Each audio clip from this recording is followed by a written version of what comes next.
This innocent child was killed while trying to cross the street to get home after a fun day at school. The school bus was stopped and the red lights were flashing, and yet the driver broke the law by trying to pass the bus. She told the police she didn't know she was supposed to stop.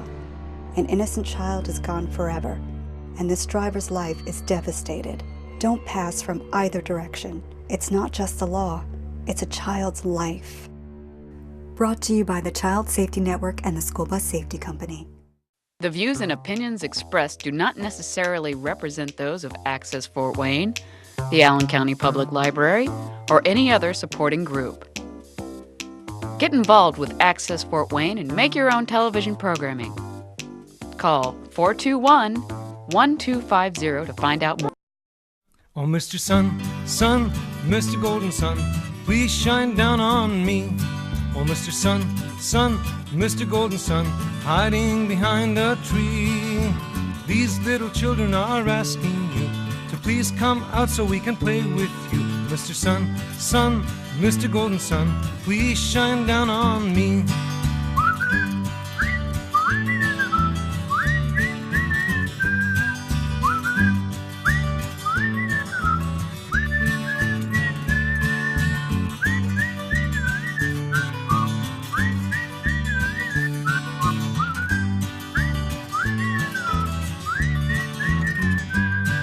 Mr. Sun, Sun, Mr. Golden Sun, please shine down on me. Oh, Mr. Sun, Sun, Mr. Golden Sun, hiding behind a tree.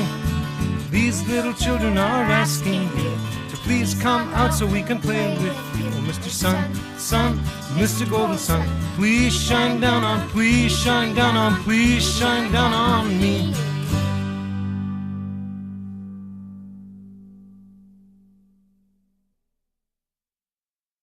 To join Jeff and Janet.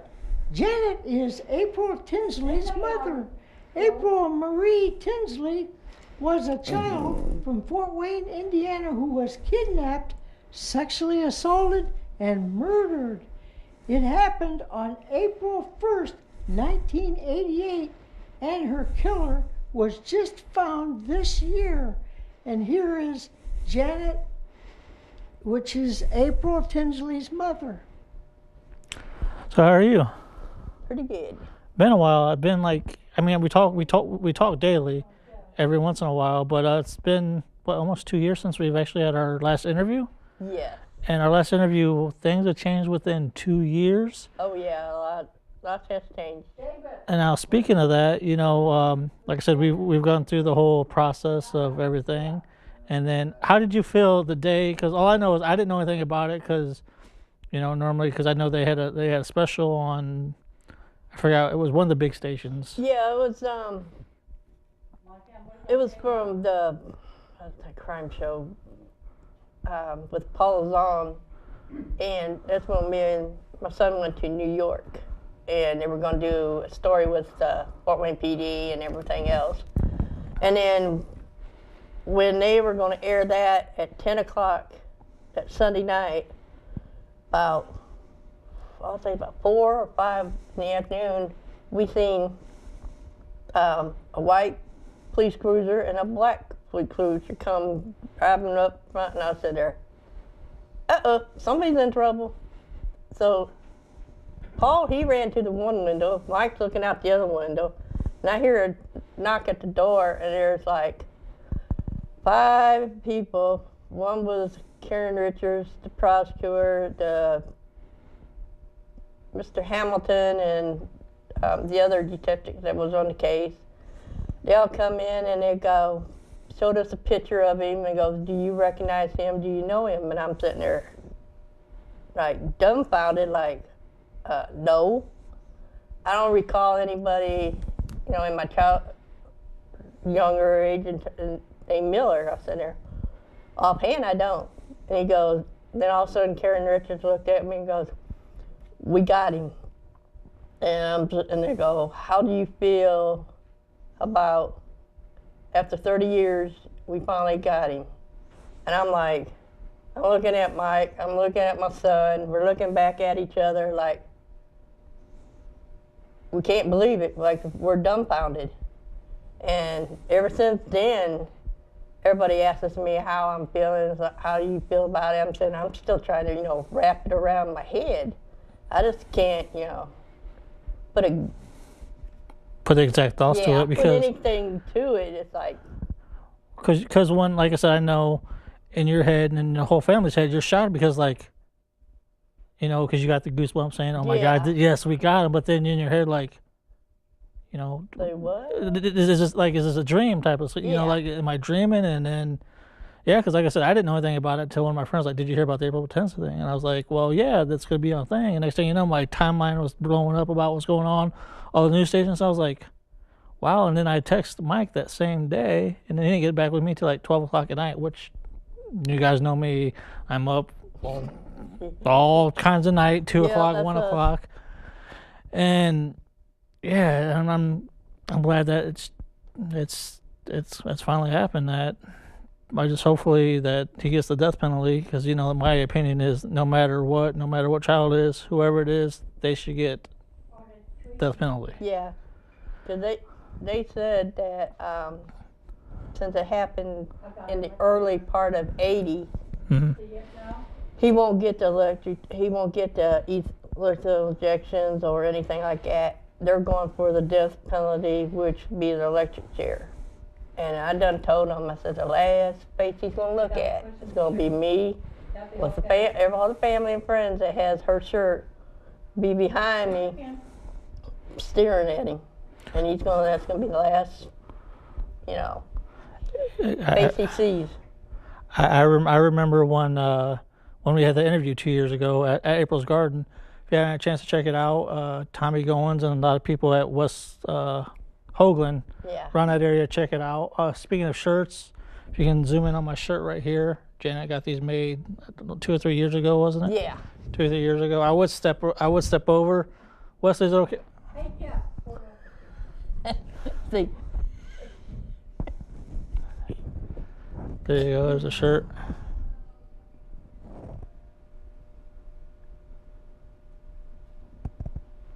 And then I got the back of a shirt. You got that one, okay? And then I'm gonna try to turn around. And, well, we'll just get a shot of the back of the shirt, and we'll post that in editing. But you got these shirts made, and you've had a lot of support throughout the years. How do you feel that everybody that came out there to support the day of the celebration? How did you feel that day when everybody came out here and supported you? Because you had people from all the way from back in the '80s when that happened to now, and even new people that's never actually heard of the case until recently. You've had all that support. How do you handle all that support? Not easy. It's like you have when people keep coming up to you and you'll be talking to somebody and they'll go, "I was here when it happened," and I see all these people pulling up. Most of them had carloads, and you're sitting there thinking to yourself, "Oh my God." And you're thinking, where are these people coming from? Or who are these people? And you just can't get it in your head that they're there for you and because of your daughter. And I'm sitting there like, but it's slowly clicking. But it's crazy when like I always said, that I think always when somebody has a child crime, no matter who you are, they should be punished no matter what, because it's wrong. A kid cannot defend themselves. Yeah. And again, like I said, I'm just finally glad that once I heard that on the news, once I texted you guys, I'm just glad that peace is there with you. But the real peace is when he's frying. Right. Because I know that feeling of of that anger that you feel. But I'm like I said, I'm just glad that the victory is your guys's. Yeah, everybody, when somebody will come up to me and they'll go, how you gonna handle it when you go to court, and stuff like that. And I said, I've done been to court 3 times, and I got my own seat. I got right there in front row. Right where when he brings him in, my eyes glued. Everybody else would be sitting there crying behind me. I'm just like dead stare. Your blue eyes turn red, right? Oh yeah, everything's turning red. I'm surprised that I ain't got smoke coming out of my ears, and because I'm sitting there. You're fried. Then the last court appearance we went to, he says he wants a change of venue. I thought to myself, it ain't gonna matter where you go in Allen County or out of Allen County. It's still in the state of Indiana. Well, because People want to know. everybody knows. You guys had coverage. Yeah. You guys have coverage from Inside Edition to. I got Fox, 21, 15. Let's see, you got the station from New York, and I got another one coming up sometime. I thought, oh, yeah, it's all over. Besides, there's people from Canada all the way to Australia knows all about this. I said, there ain't going to be no fair trial. Yeah, because either way, because like I said, with the TV coverage and then just everybody knows of the whole incident, he's not going to stand a chance. No, because they said that with April's case, it was the first case of a child within 10 years. Because I guess the last one that they had was 2 little boys, and from what I understand, they went to Fairfield School, and they were walking down the street somewhere, and they came up missing. And then everybody's, out playing at night. Now, they don't have no care in the world, and all of a sudden, April came up missing. And then that opened up everybody's eyes again. Yeah, people got to understand, you got to keep an eye on it. We live in a world where anything can happen. It sucks, but, no matter what, you still got to keep your eye on your kids and do what you got to do. Oh, yeah. I just, like I said, there's just so much I want to say, but I really can't say because, like I said, you guys got them. Yeah. Because last time we had a lot to talk about, yeah. so it's like, we might as well have Wesley have balloons and stuff like that to celebrate, but, you still got a couple more things the family's got to go to and take care of. And like I told Mike, I was sitting there, after this is all over with, I said, I don't care if I have to go broke. Well, I'm gonna have me a party, and I'll be partying like it was 1999. They're gonna be a party, all right. The go party fund for Janet and the family. The go party fund. Have a GoFundMe account. No, the go have fun part. Yeah. The go have fun part. Donate. We have a little table, donate box on there. Donate to the cause. I think the whole city of Fort Wayne, everybody could come around internationally. Just do it in the Coliseum. Get the Expo Center. Well, no, the Expo Center can't even hold that. No, as many as people that was involved in it, I might have to have it at a park or a garden or some wide open area. That way people can spread everywhere. Coliseum Park, yeah, that's big enough. Coliseum Arena. We'll sell out other people. That's been there. Okay, I'm sorry. We're getting out of hand, but with it. But like I said, I'm happy. Like I said, it's crazy because we've all became a family because I got you. We all became a family because we talk a lot. Yeah. And we all have a lot in common. I mean, I know pretty much your whole family, and me and Mike talk a lot. I talk to you a lot about wrestling and etc.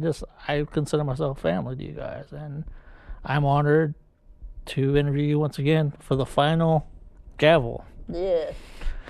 Yeah. So Wesley, thank you very much for having this opportunity, for having me interview Janet once again. I'm sure I could have done it any time. Yeah. But again, like I said, I didn't want to be like the rest of the meeting and just rush and be like, hey.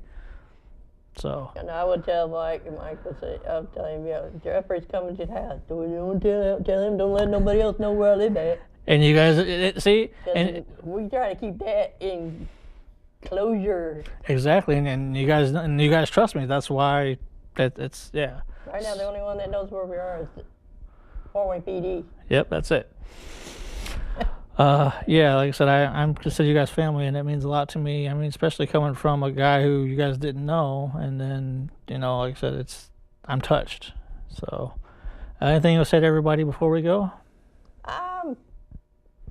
The only thing I think of right now is I appreciate all the support, and I appreciate everybody now in the past help and in the future, and just have to keep in touch.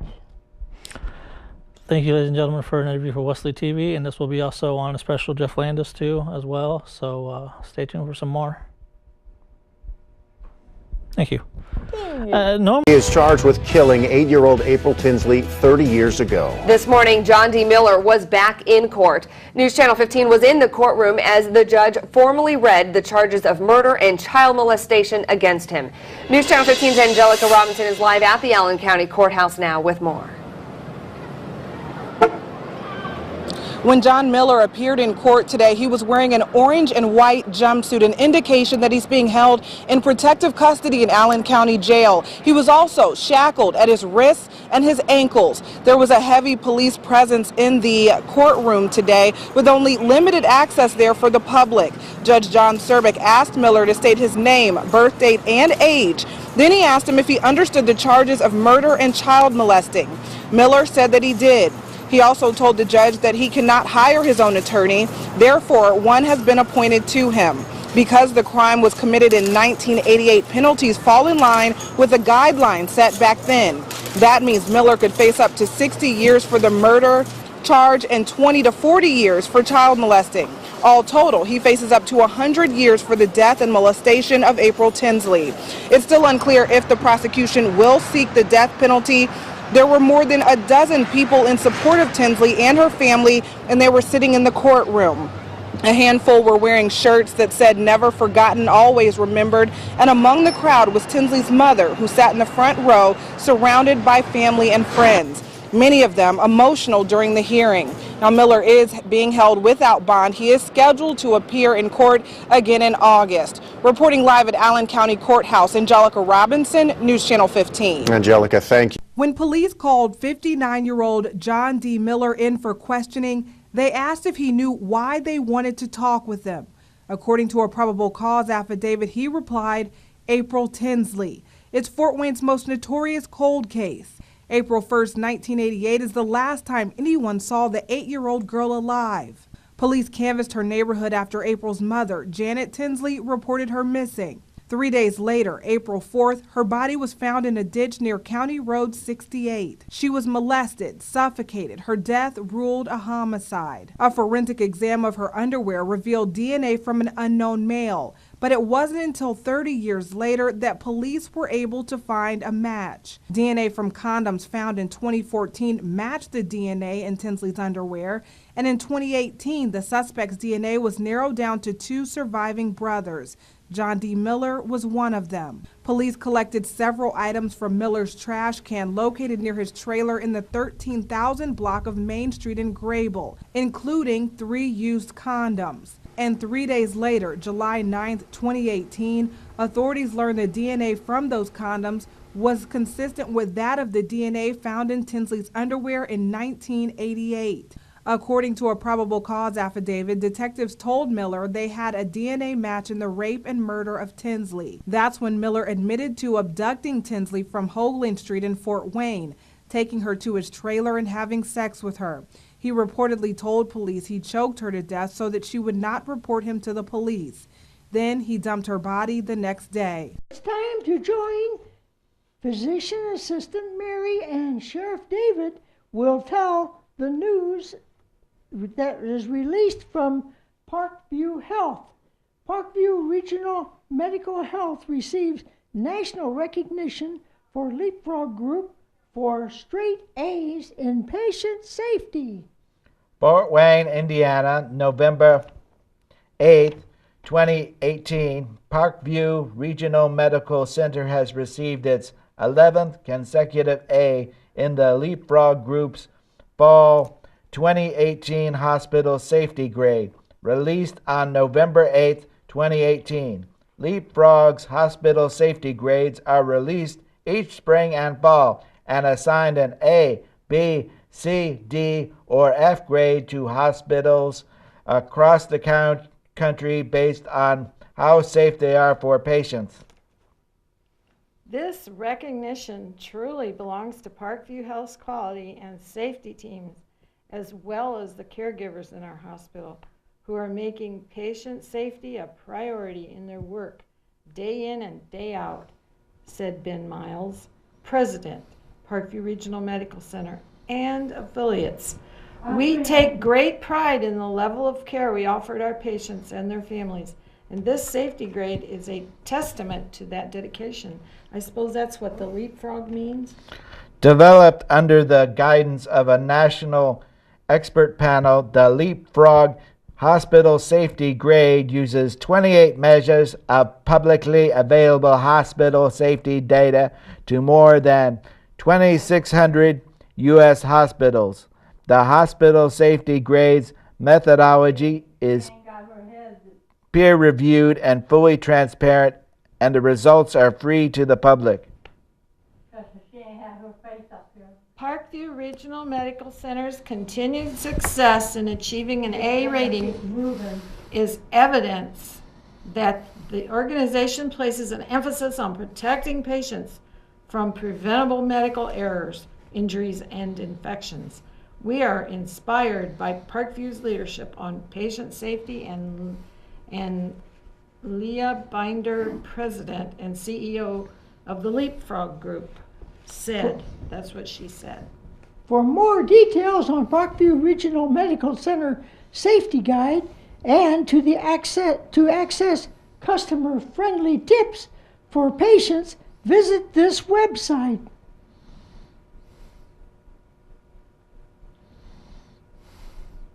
www.hospitalsafetygrade.org.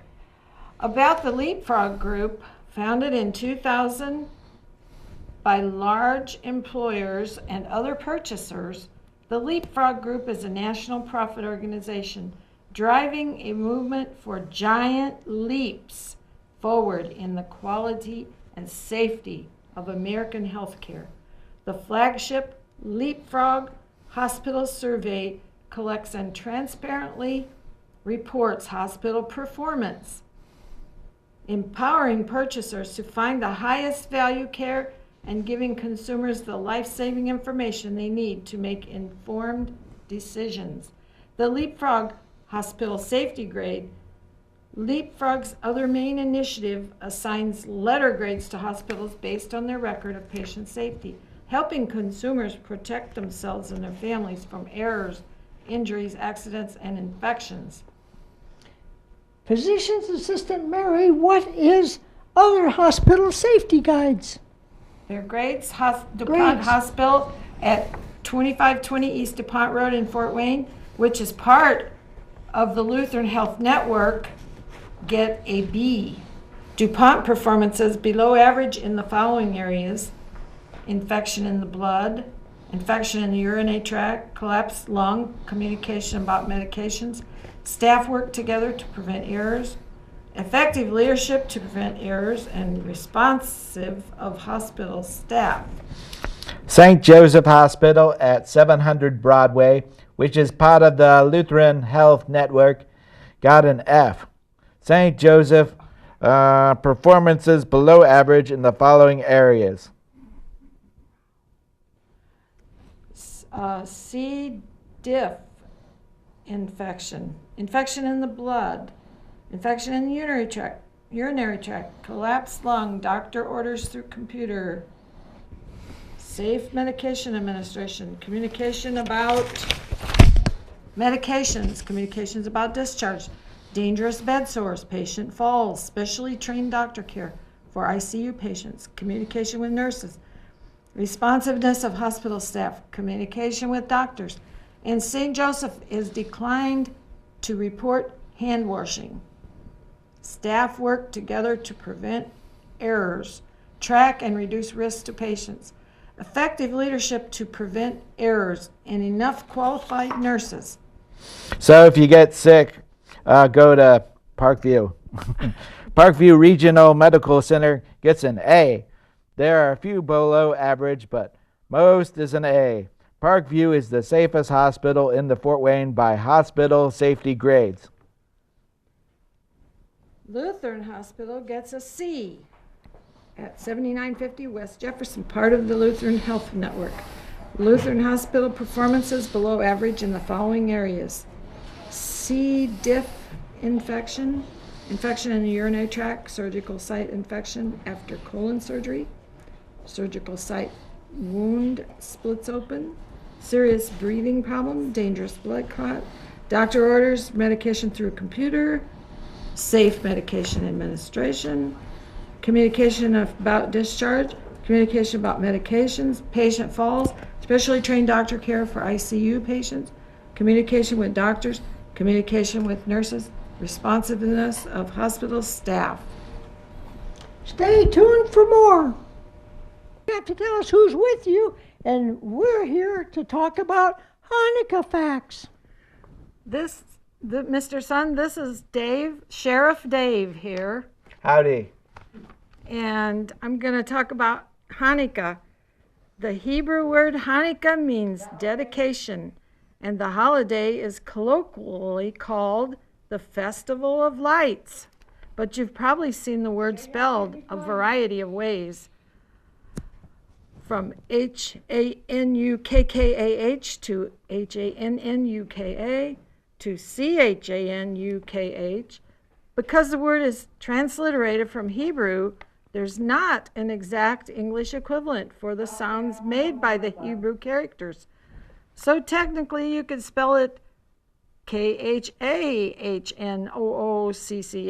and you wouldn't necessarily be wrong, but most people would probably be confused. During the 8 months of Hanukkah, Jews light a candle to pay tribute to a miracle that occurred back in 165 BCE. The Maccabees, an army of Jewish rebels, conquered the Syrian Greeks, who had outlawed Jewish practices and defiled the Holy Temple in Jerusalem by putting an altar of Zeus in it and sacrificing pigs. The Maccabees then rededicated and reclaimed the temple, and although they only had enough oil to light a lamp for 1 day, the oil miraculously lasted for 8 days. Yes, and I think Hanukkah is for 8 days rather than 8 months. The Torah makes no mention of Hanukkah, and the Jewish religion places much more importance on holidays such as Passover and Rosh Hashanah.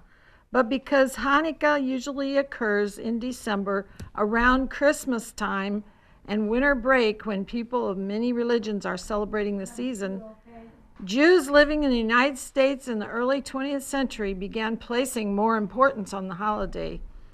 Today, Jews around the world, even in Israel, have followed suit, and Hanukkah is more important than it once was.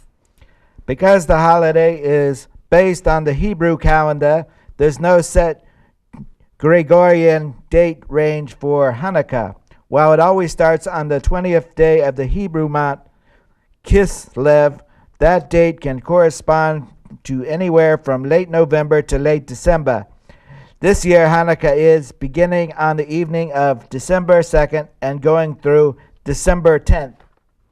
Of course, there's also a religious aspect to Hanukkah, also known as the Festival of Lights. Hanukkah celebrates the miracle that occurred when the Maccabees reclaimed the temple. The sanctuary was a shambles, torn apart by the Hellenic forces. The fighters found only enough oil to light a lantern by which to read the Torah. That's the first 5 books of the Bible. For 1 day they read the Torah, but the lantern blazed for 8 full days. When Jews light the 8 candles of the menorah on the 8 days of Hanukkah, they recite a prayer extolling God and praising him because he performed miracles for our ancestors in days of old. Now, stay tuned for more. Today we have Sheriff David and Shark Suzanne with us, and it's time for birthday shout-outs. December 2nd, Santi Martinez.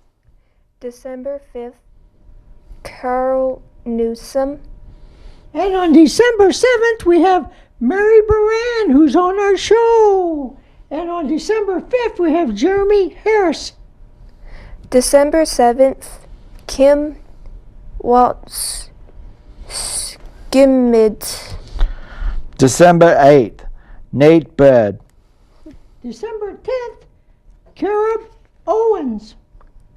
December 11th, John Poldar. December 15th, Jan Howard. December 17th is Obi and Marie. On the 17th.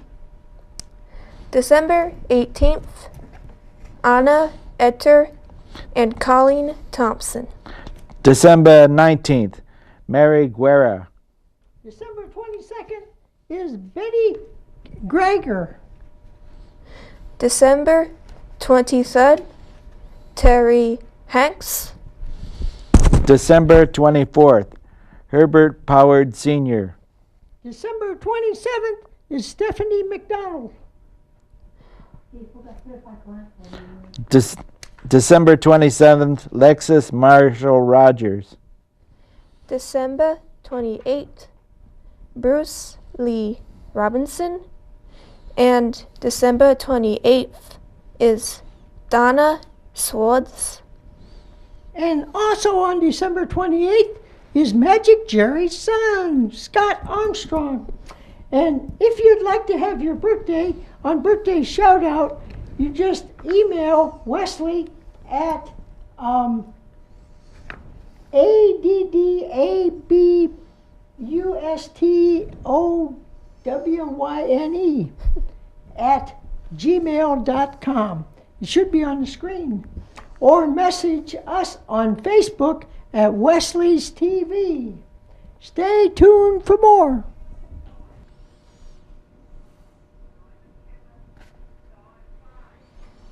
4, 3, 2, 1.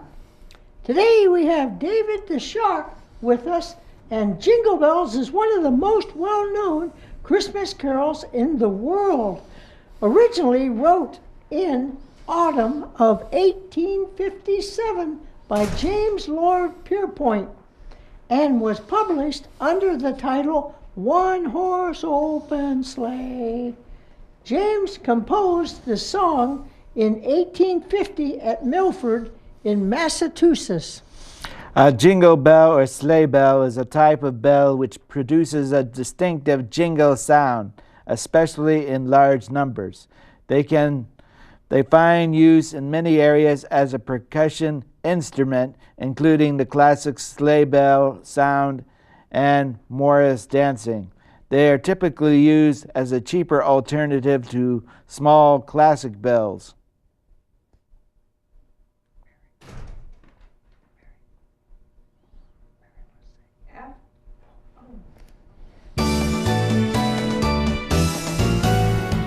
Dashing through the snow in a one-horse open sleigh, o'er the fields we go, laughing all the way, ha ha ha. Comfortably, making carries ride. And it is to ride and sing on a sleighing sign tonight. Oh, jingle bells, jingle all the way. Oh, what fun it is to ride on the one-horse open sleigh. Hey, jingle bells, all the way. Oh, what fun it is to ride on a one-horse open sleigh. A day or two ago, I thought I'd take a ride, and soon Miss Fanny Bride was seated by my side. The horse was lean and lank, misfortune seemed his lot. He got into a drifted bank, and we got upside. Oh, jingle bells, jingle all the way. Oh, what fun it is to ride on a one-horse open sleigh. Hey, jingle bells, go all the way. Oh, what fun it is to ride in a one-horse open sleigh. Jingle bells, jingle all the way. Oh, what fun it is to ride in a one-horse open sleigh. Bells, jingle all the way. Oh, what fun it is to ride in a one-horse open sleigh.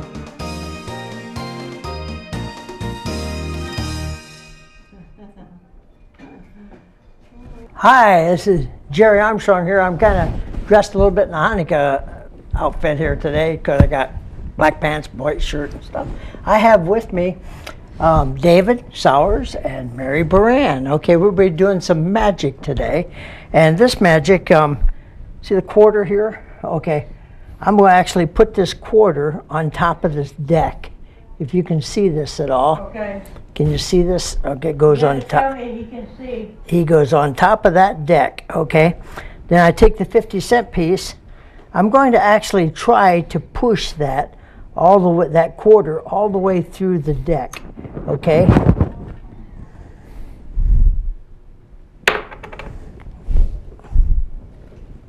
Oh, all the way through the Went deck. all the way through the deck. See that? Okay. I have some cards here. What would a magician be without cards, right? You know, I can actually touch cards and make them anything I want. For instance, let's take these top 5 cards here. 1, 2, 3, 4, 5 cards here. Okay. Why don't you turn it into $1 million or something? Hey, you know, I could possibly do that. So I could possibly turn it into $1 million, but right now I just have, let's see, oops, I just have, there we go. I have 5 cards here. I have the, if you can see that, a little close-up of that. You keep quiet there. And she's in a good position. I have the 3 of clubs, the 8 of hearts, the 10 of diamonds, the 4 of diamonds, and the 5 of spades. Okay, I put these all together. Now I'm going to put the 5 of spades on the table here. Remember, there's only 5 cards. There's the 5 of spades. And now, just in my hand, see in my hand here? Okay. And now I have 1, 2, 3 aces, and the back one is the 4th ace. Wow, a much better poker hand. Yes, much better than those cards I had in my hand before. Yeah.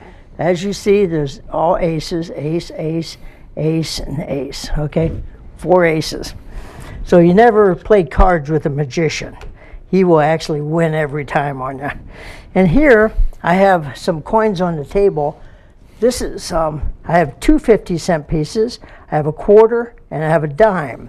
Okay, without my sleeves here, keep an eye on my sleeves, okay? I'm going to take 1 50-cent piece here, and I'm going to, in fact, I'll take this one. Okay, take this 50-cent piece, I'm going to put it in my hand, like that. Okay, now I'm going to take the quarter and put that in my hand, like so. Okay, then I'm going to take the dime and put that in my hand. Okay, then I'll take another 50-cent piece, another 50-cent piece, and put that in my hand. Okay, camera didn't follow me, but I have all those in my hand, and now they all disappeared. They all become 1 coin. Everything, the other 50-cent piece, the other quarter, and the dime all disappeared. Okay, Dave, you're pretty strong, aren't you? Yeah. Are you? Let's see, Mary, you're pretty strong. Let's try this with you, Mary. Okay, you're right-handed, right? Mm-hmm. Put your right hand on the table. I have some 50-cent pieces here. I have 1 50-cent piece, 2 50-cent pieces, 3 50-cent pieces, and actually I'm going to give you 4 50-cent pieces. You have 1. How many you have? 4. I have just 1. Okay, we're going to see how strong you are. Okay, go ahead, close your hand up. Now lift your hand up here. I'm going to actually, you get a good grip. How many you have? 4. 4. I'm going to try to take 1 from your hand. Okay, 1, 2, 3. I have now 2. How many you got? 3. Oh. Okay, very good, very good. Okay. Yeah, just holding the coins is not a guarantee enough that you can keep them in your hand. No, not with the magician around. You can't.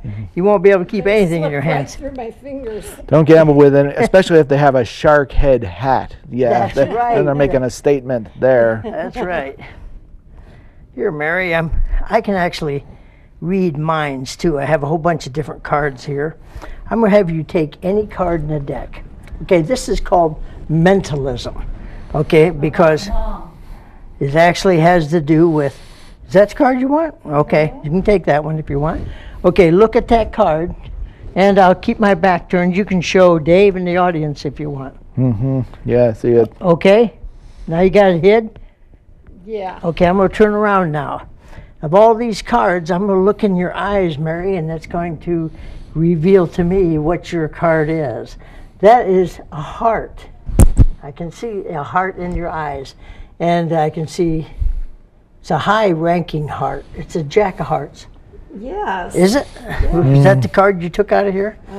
It was the Jack of Hearts. That doesn't seem too very possible. You could actually. Yeah, you really know Jack.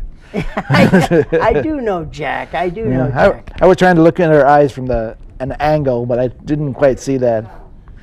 You couldn't see that? Yeah, it's kind of at an angle, so it's hard to see with. Well, let's see if I can do that with you then. Oh, okay. We'll try it with me then. Okay, here's those cards. Here's those Same cards cards. again. Okay, I'm going to have you pick any card. Any card. Try to pick any card except for whatever was picked before. Jack of Hearts. Okay, I got one. Don't pick the Jack of Hearts. Okay, I got one. Do you want to see it? I don't want to see it. No, but you can show Mary and show the audience. See it. See it. Okay. Okay. I'm gonna turn back around. Yeah, see it. Okay, of all these cards, your card is not a red card. It's a black card, Dave. Yeah, I think that's a pretty good guess. Is it? That's a good black card. Okay. Narrows it down a bit. And I think yours of the two suits, clubs and spades, yours is a spade. And you don't have any pictures on yours, but you got a lot of high numbers.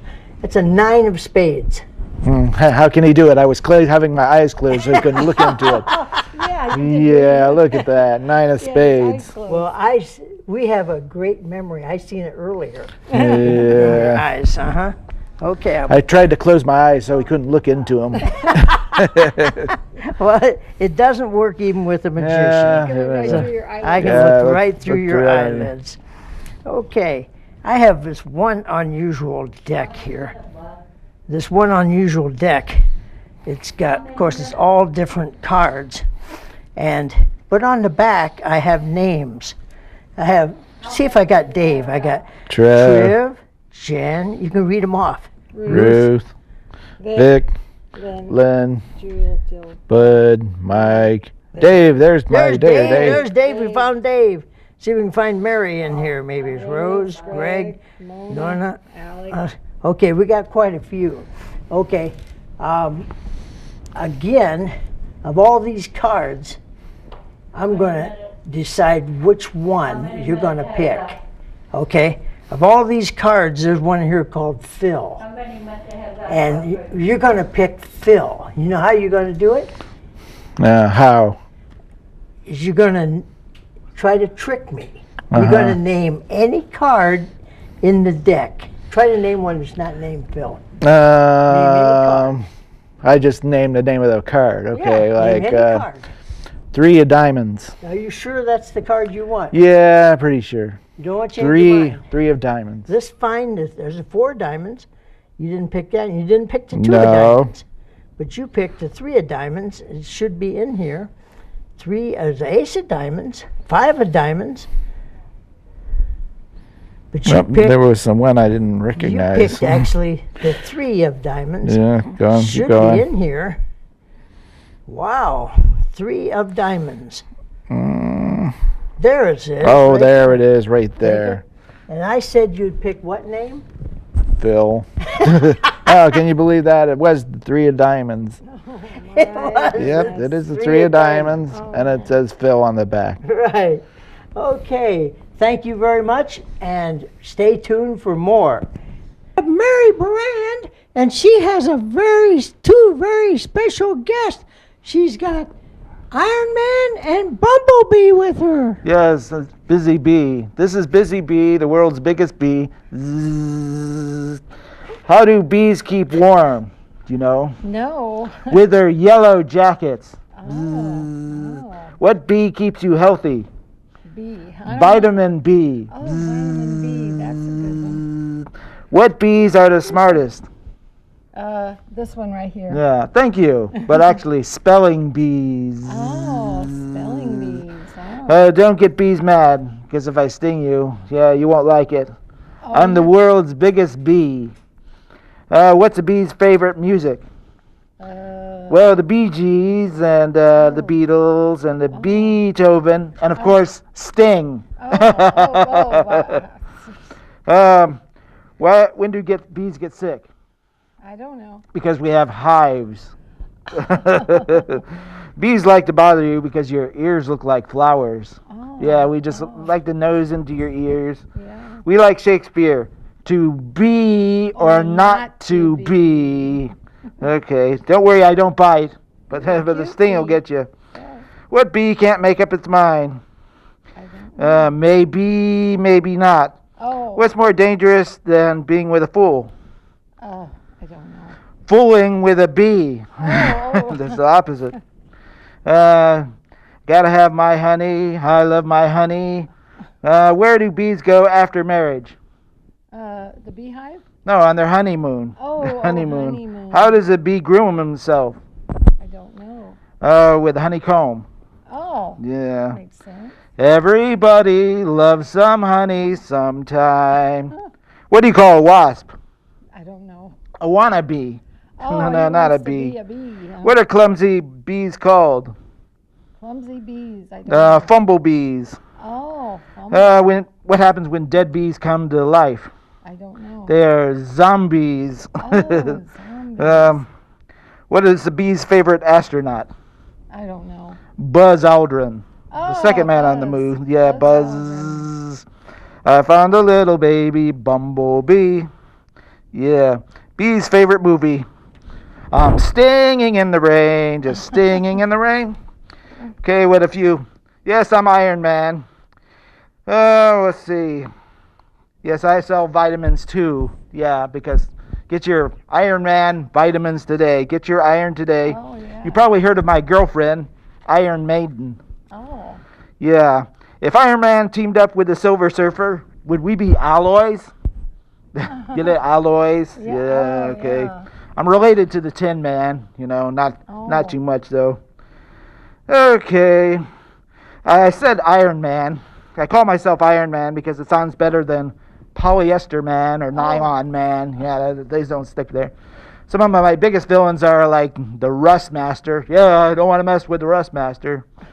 Yeah, okay.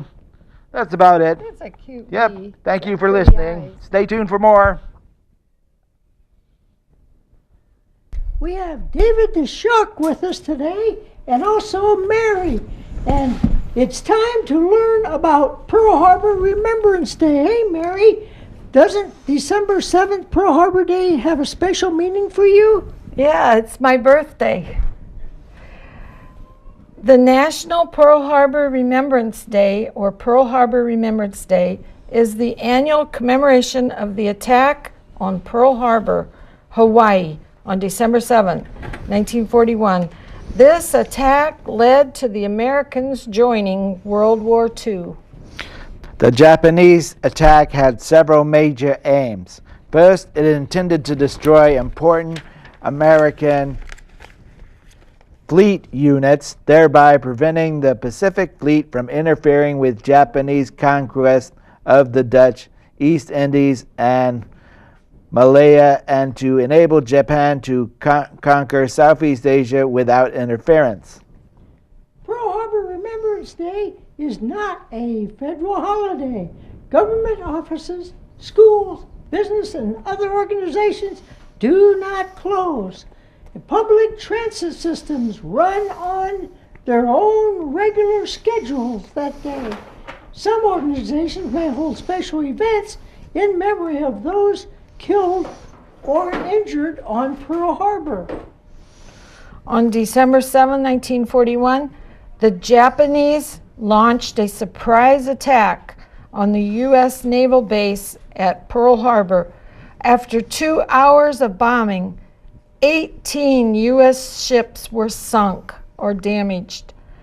188 U.S. aircraft were destroyed, and 2,403 men were killed.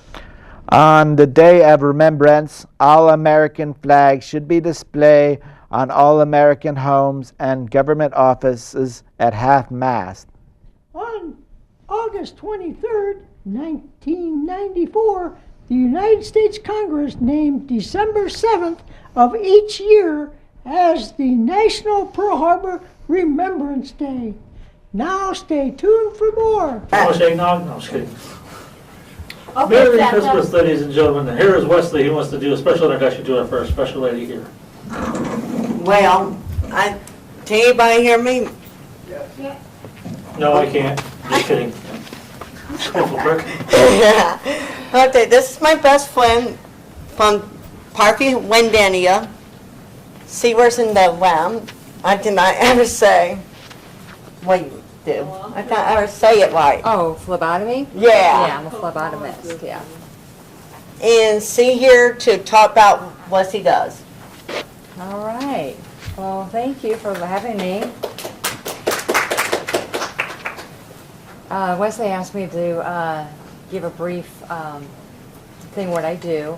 My name is Janelle. I work at Parkview Randalia, and I am a phlebotomist. Anybody know what a phlebotomist is? No? Okay, it's actually people that take your blood. A vampire. Also known as a vampire, bloodsuckers. We hear it all. I've worked for Parkview Randalia for a little over 3 years. And Parkview Randalia actually has 4 shifts. They have an early shift, which I am at. It's 4 a.m. to 12:30, and then the first shift from 6 a.m. to 2:30 p.m. and the second shift is at 2 p.m. and 10:30 p.m. and then the third shift is 10 p.m. to 6:30 a.m. So we overlap, so that way everything is covered. We work 8 hours a day, and we cover 4 areas. We cover outpatients. That's when your doctor gives you some blood orders to get your blood drawn to see what's wrong with you. We also work in the ER emergency room. So when you come through the ER, either by ambulance or somebody drop you off in case, an emergency, we go into the emergency room, draw the blood for the doctor. They analyze your blood to figure out what's going on and how to treat you. And then we also cover the floors, which is inpatient. So therefore, if you're in the hospital for a while, doctors will order some special tests to find out how your body is doing, how's it recovering, if you have low or high blood cell count. And also we have another area called the processing, which is in the lab. We take the blood and we put it in these centrifuges, and it different tubes do different things. Like we have chemistry, hematology, and so much more. And then we also do health fairs. I don't know if anybody's been to a health fair, but typically the base is free. They do like your heart rate, and some blood tests are free, but some are not. It's just at a very reasonable price. We could do those. So when you come to the outpatient, typically you have to go through registration and stuff like that. It's like what I do every 6 weeks. Every 6 weeks, Wesley does that, yes. And we enjoy seeing him coming. Now, some people are afraid of needles, so we try to make them relax. Sometimes it's easy for you to take deep breaths and not to be so tense. And if you are, tell us. We'll try to talk to you through the process and try to make you relax. And sometimes we're so quick that you don't even know we poked you. But sometimes, it depends if you're so tense, it could, maybe just like a small pinch. But the first initial stick is probably the worst. But after that, it's easy. And then when you come through the ER, you're actually in the ER bed. And so then we come to your ER room, and we withdraw some blood, and we take it downstairs and let the I call them scientists, but they're called lab techs, and they do the microscope and all that and figure out what's going on. Then they send the results to the doctor. That way the doctor and nurses know how to treat you. And let's see.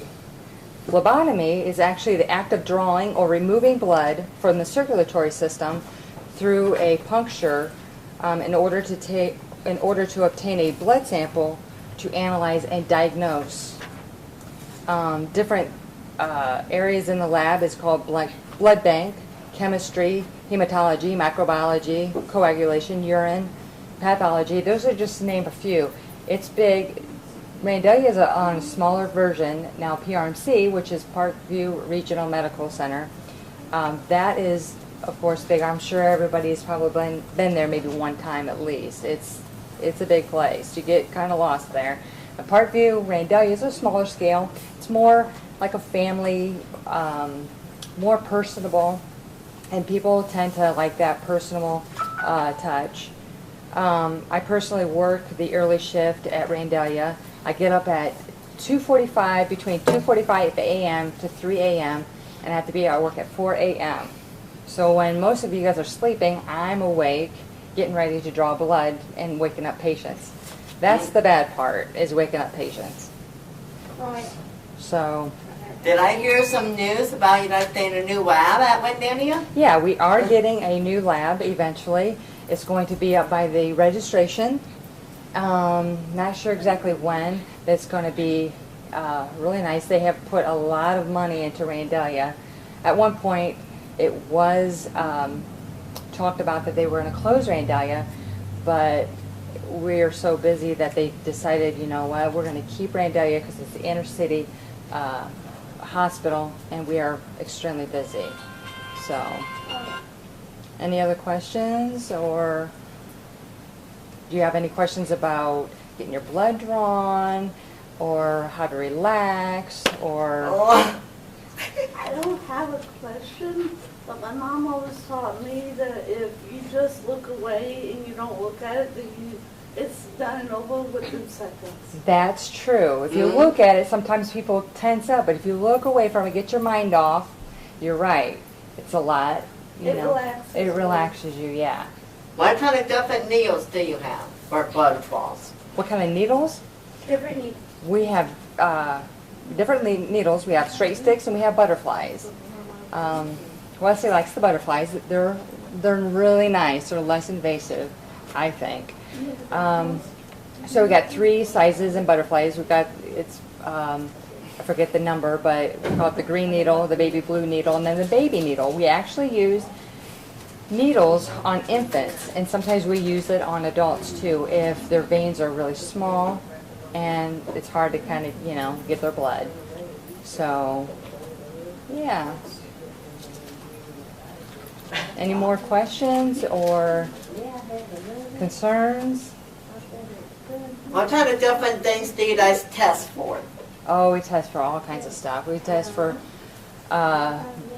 anything with the blood, anything with sputum, which is sometimes when you cough up stuff, we get that and we send it to PRMC.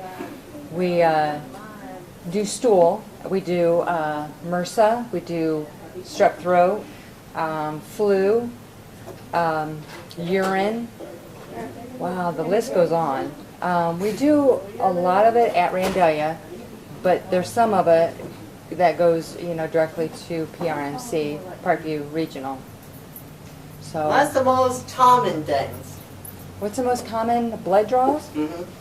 Probably a CBC, which is your blood count, and then your BNP, which is a basic metabolic panel. CMP is a complete metabolic panel, and then also a PT, which is a protein, the coagulation of clotting of your blood, and probably urine too, and pregnancy tests. And now we're getting into the flu season.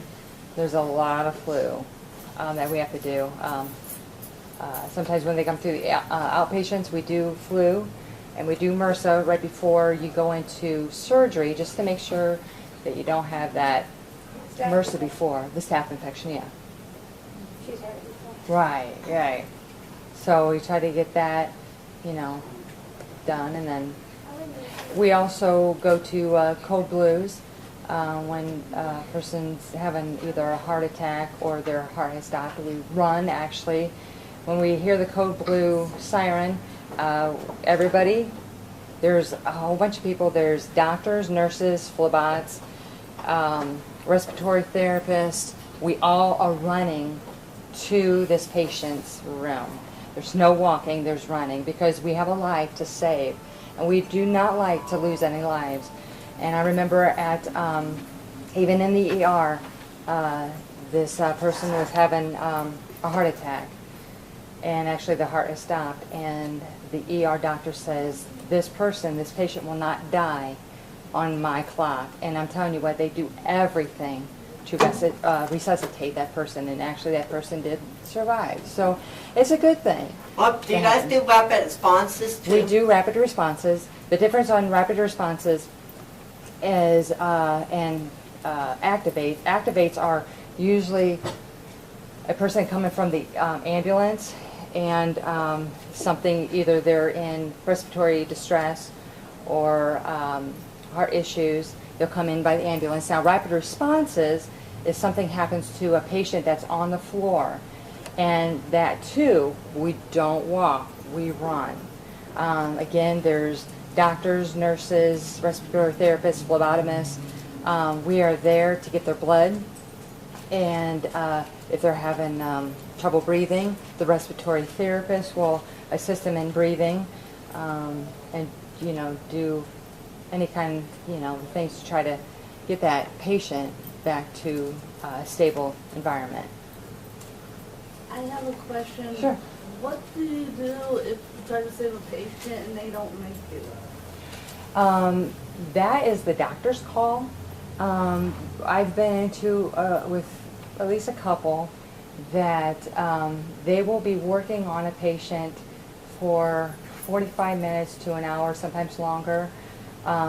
We will work on the patient until the doctor says so, but it's a long time, like I said, 45 minutes to an hour. And when the doctor calls and, there's no vitals anymore, and if the heart's not pumping anymore, I'm not sure what all goes into when the doctor calls. You'd have to ask the physician on that, but when he calls it, that's all when we, back out. And it's hard on all of us, it's not easy because we want to see every life come through. And at times it's very emotional. It's, there's times where we cry, and we take it just because you are a patient. We're connected with you. We want to see you survive, and if someone doesn't do it, like I said, it's very emotional. And especially when I first started, there was a time where it's hard, and you just have to take time and you have to talk to other people. But that's what we have to do. And then they usually, if they pass, then there's different stages that they have to go through. We have police officers, security guards, and stuff like that. So yeah. So any more questions? It gets pretty heavy sometimes, but for the most part, it's very rewarding to help. You have a question? Yeah. What do you do to, okay, say you're trying to get blood from a person, and when you put the needle in, the vein kind of like disappears or like moves or something? Or tries to hide us down. How do you handle that when it does that? Because I've had a few times where mine did that, and I felt like a pincushion. Yeah. Sometimes I will tell you this, that when you do get your blood drawn, I know sometimes even if you have to fast, try to drink a lot of water, like between 24 hours, 48 hours. Just keep on, because if your body's not hydrated, it's very, very difficult to find that vein. But if you drink water at least 24 hours, try to keep hydrated, then your veins are going to plump up. But in case, if it's hard and say we find the vein, we've had this happen. So we try to readjust.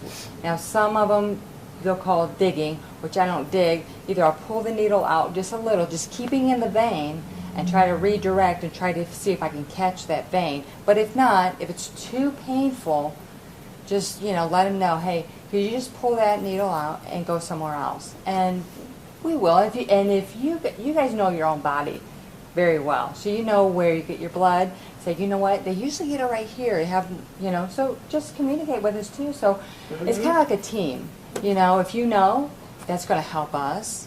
And so it'll be, Make the job easier. It will make the job easier, yeah. Now, if you're tense, we can feel that tense from you. So if you just relax, it's going to help us relax.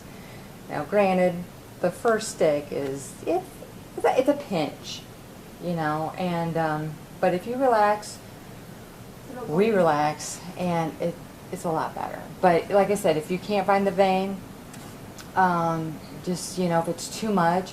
Now, some people are terrified in needles, which I understand. I don't think anybody likes needles. But I think one way she don't like it. Takes like 5 people to get her. Yeah. Well, now some departments have a vein finder. We unfortunately don't have a vein finder, but we have some really good phlebots that have been in there for years. Which Wesley's cousin, I believe.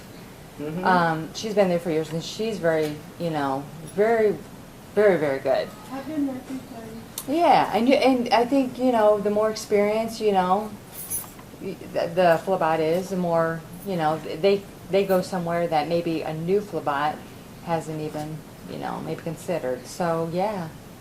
So even if, there's a new one, at least, give them a try. But if not, just say, hey, is there another phlebot that's been here for a while, and maybe they can try. But we actually have 2 tries. Okay, after that, then we have to ask a seasoned phlebot, and usually, and then we'll watch to see where they go. So it's a learning process from a phlebot that's been there for a year, 2, 3, compared to a phlebot that has been there for 10, 15, 20 years. So, and I love the older phlebots because I've learned from them all the time. So yeah. I remember that one time when I went in, the one that was doing the work on me was having trouble, and she asked, if I'm not mistaken, I think it was Wesley's cousin. Marge. And she came in and helped out and got it done. So yeah. It didn't take time at all. Yeah. Marge is pretty good. She's good. You know what you're doing. Yeah. She's going to job on you next time. That's what you gonna do. Okay, yeah. A little nervous, but I think she showed me what to do, so I think I can handle it. There you go, yeah. No, my cousin is calling her in. It's just my doctor is being attentive with them. Yeah, I don't want to say it. Any other questions or concerns? What is the difference between a TSH and a TSH T4? Oh, that you'll... Now, there's some patients that will ask us these questions, and by right, we are not allowed to say. That's for your doctor, your nurse that has more education in that, the test and all that. So when they do, we will try our best to tell you, but we can't, because one test could be for a number of things, not just one test. So, I mean, you got like the green tube, it could be for anything. And so we kind of just, let the patients know that, hey, what's this blood for? We'll tell them the name of the test, but if they say what it's for, then we usually have to say, I would consult your doctor or your nurse on that, because, like I said, they're more qualified in that area, and they can, because they're the ones who the doctor's going to diagnose you with those tests. So, 2 of them. Oh. Yeah, that tube that you work with, I noticed different sizes and it has different colors on the top. Mm-hmm. Is that for like certain tests? Yes, ma'am. Like the purple lavender tube is basically, it's many tests, but like for one of them, it's a CBC, which is your blood count. I believe that doesn't have any additives in there. And I don't know if you noticed that some tubes have this like little gel on the bottom, which you take the blood and then you send it downstairs and they put it in this huge centrifuge and it spins. Spins, yeah. And what it does, it separates the blood cells with the serum, and then because a lot of times the results and everything are in the serum. So different tests, like in the blue tube is a coag. It's kind of like a powder. It does something different. So yeah, each tube has a different, maybe, I think a couple of them don't have additives. The others have some kind of additive in there for certain kinds of tests. But yeah, don't ever be afraid to, ask. I have patients come in and say, hey, this might be a silly question, but what is that stuff on the bottom? We're there to, to educate you. You can ask anything, and we'll try to answer as best as we can. And just remember, no question is dumb at all. It's your blood, it's your test, and we want to make you safe and feel comfortable. And for the most part, it's an easy process, pretty quick. So yeah, just don't ever hesitate to ask. And if we don't know the question, we'll try to find the question for you, or try to refer you to a person to ask. Do you have a question? Yes. What if you have allergies and then they call them unknown allergies? How they treat that? If you have allergies? Yeah, unknown allergies. You mean, are you asking if you're getting tested for allergies? Yeah, unknown allergies, yes. How they figure it out? Well, actually, sometimes we have special tubes for allergies, but those are actually sent off to another lab where they only specifically do those. We don't, unfortunately, do that at Randalia. We do a lot of tests, but when it calls for specialty tests like celiac disease or some kind of intestinal whatever, sometimes there's like special kits that doctors will give you to bring in, and we draw from those tubes and we give that, well, actually we don't give it back to you, but we put it back into the box and we send it to a special laboratory. So sometimes we send it to PRMC or another lab quest, or, so that way. I think mine, when I did my allergies, I think I went to California. Yeah, somewhere. I have no idea. There's a lot of laboratories, different special labs that they go through. Yeah, California is one of them, and I don't even know where. They're just all over. But it's interesting because there's life in the blood. So when you get your blood drawn, it's pretty cool because that's how a doctor tells how your body is functioning, and what's going on in there. Or maybe your blood cell counts are kind of off. Do you have an infection? Well, that's going to kind of get them in the right direction to see which way they need to treat you, what pill to give you, or what surgery or dosage. Yeah, and sometimes the levels will change, so that's why you have to come back and get those levels back. So that's why my doctor sent me to another specialist that found out that I had prostate cancer. Right. Through the blood, and of course they got rid of it. They did. It's been 9 years now. Good, congrats. Yeah, that's always, that's a hand. That's always great. Because that's, sometimes it's nervous when you go in and get your blood drawn because maybe something's wrong and you don't know. And you get a little nervous until the blood results come back. And then once they know the diagnosis, then you can start doing the treatment and get back onto a healthier life. Yeah, which is really great because if it's caught soon enough, then it's treatable. So, any more questions or concerns? Oh, I will tell you that if you do have a history of fainting, let us know. We'll put you on kind of like a table. We do have people that are so terrified of, not necessarily needles, but just the thought of getting their blood out that they faint. So, yeah, let us know if you have a history of fainting, and we're there to accommodate you and help you through the process. I am probably one of the crazy people. I was walk away when they do the needle, then I will sit there and just watch it go out. You will? Some people do. Some people don't have a problem watching it go out. Some people don't like to see the sight of blood at all. I was terrified of needles just poking somebody, but got over that fear. But yeah, some people will just watch the whole process. Some people have to look away. Some people, you know, one thing that we do is, you know, talk to you, try to get your mind distracted. And sometimes when we do that, it's like, boom, it's out. And they're like, oh, you already did the blood? So we try to, you know, keep your mind occupied somehow. One thing, he was scared. And near, now you're not. Ah, you were scared, but now you're not, and now you can watch it. See, you overcame your fear. That's good. Trying to. Yeah. All right. It's like the last time I went. I said, I'm like, wait a minute, is that a smaller tumor or what? Yeah. And it went that fast. Yeah. It depends, you know, if you have men, I've heard, tend to have bigger veins, which goes a lot faster. And I shouldn't say all men, but most men do. And then, you know, us women, sometimes they're big. It depends sometimes if you're active too.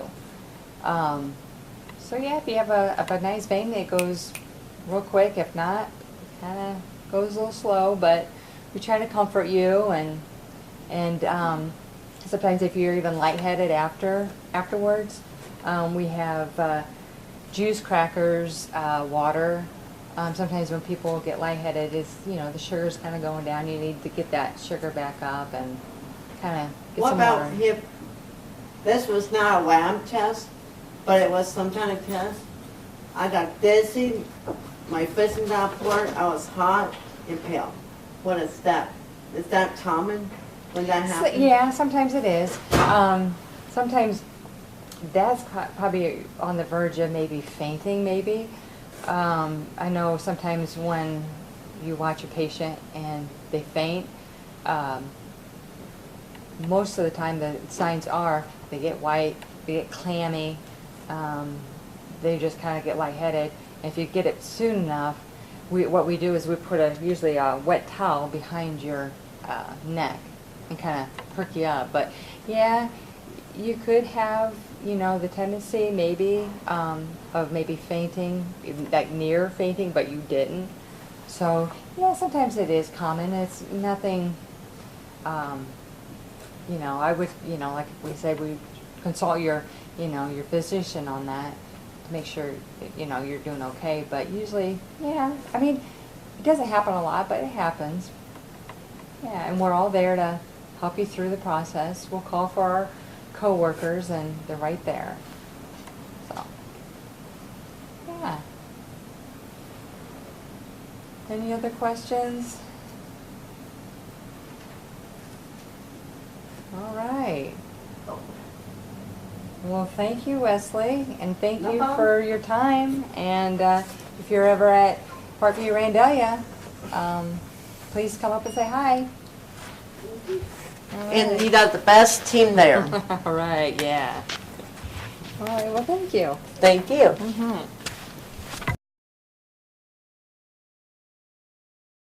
Go. Hey, Shelby, I saw your call light going off. How can I help you? My chest is just feeling really tight and I really can't breathe. Let me listen to your lungs really quick. I tried using my inhaler, it won't work. Can I get some help in here, please? Hey, what seems to be the problem?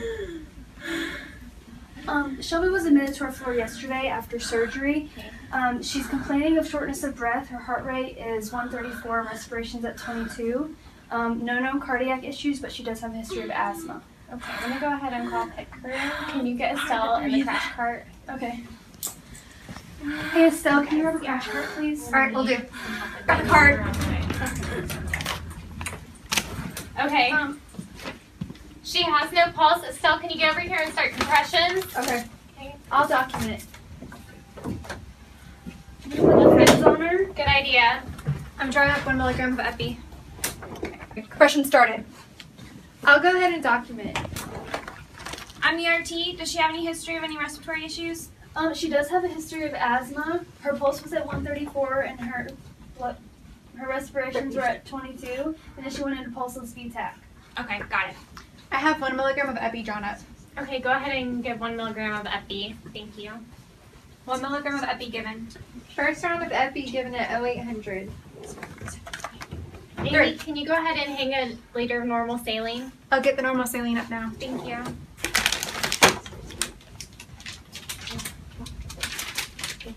One liter of normal saline hung. It's been 2 minutes, guys. Let's get a pulse check and switch compressors. Go ahead and begin charging.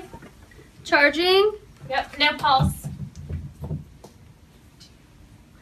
Go ahead and defibrillate at 150 joules. Clear. Shocking. Shock delivered. All right, team, what do we have? This is my patient. She was admitted yesterday after surgery. She's now in pulse with speed tach and has been unresponsive for 2 minutes. Her O2 stat is currently at 96%. Okay, what have we given so far? We've given 1 round of epi, hung a liter of saline, and defibbed once at 150 joules. Amy, could you please pull up 300 milligrams of amiodarone? 300 milligrams of amiodarone being drawn up. Thank you.